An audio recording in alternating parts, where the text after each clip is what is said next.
क्या वंदे मातरम को अब राष्ट्रगान के बराबर दर्जा मिल गया है? और अगर कोई इसका अपमान करे तो क्या अब वह सीधा जेल में जा सकता है?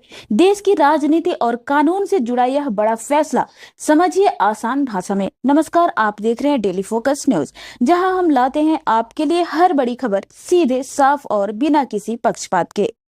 पश्चिमी बंगाल चुनाव में जीत के बाद प्रधानमंत्री नरेंद्र मोदी की अध्यक्षता में हुई कैबिनेट की पहली बैठक में एक बड़ा और अहम फैसला लिया गया।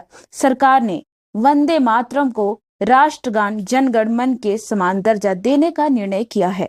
इसके साथ ही राष्ट्रीय गौरव अपमान निवारण अधिनियम में संशोधन के प्रस्ताव को भी मंजूरी दी गई है। इस फैसले के बाद बंकिम चंद्र चट्टोपाध्याय द्वारा रचित वंदे मातरम पर अब वही नियम और पाबंदियां लागू होंगी जो वर्तमान में राष्ट्रगान पर लागू होती हैं। यानी अगर कोई व्यक्ति जानबूझकर इसके गायन में बाधा डालता है या इसका अपमान करता है तो उसे सजा का सामना करना पड़ सकता है।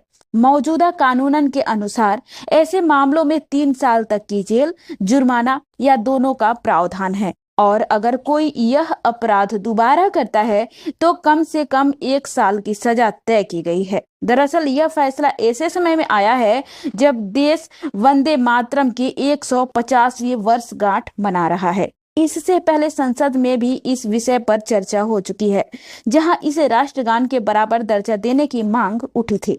प्रधानमंत्री नरेंद्र मोदी ने अपने बयान में कहा था कि इस गीत को वर्षों तक राजनीतिक कारणों से नजरअंदाज किया गया और इसे सांप्रदायिक रंग देने की कोशिश हुई।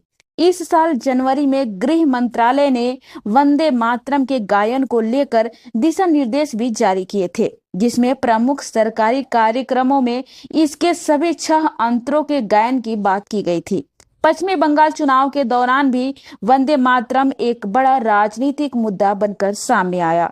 भारतीय जनता पार्टी ने इसे बंगाली अस्मिता और राष्ट्रवाद का प्रतीक बताया और राज्य भर में सामूहिक गायन और पद यात्राएं आयोजित की। साथ ही बंकिम चंद्र चटर्जी की विरासत को भी चुनावी अभियान में प्रमुखता से उठाया गया। अब इस फैसले के बाद देश में एक नई बहस शुरू हो सकती है। क्या यह कदम राष्ट्रवाद को मजबूत करेगा या फिर राजनीतिक विवाद की ओर बढ़ेगा? तो इस फैसले पर आपकी क्या राय है? क्या वंदे मातरम को राष्ट्रगान जैसा दर्जा मिलना चाहिए?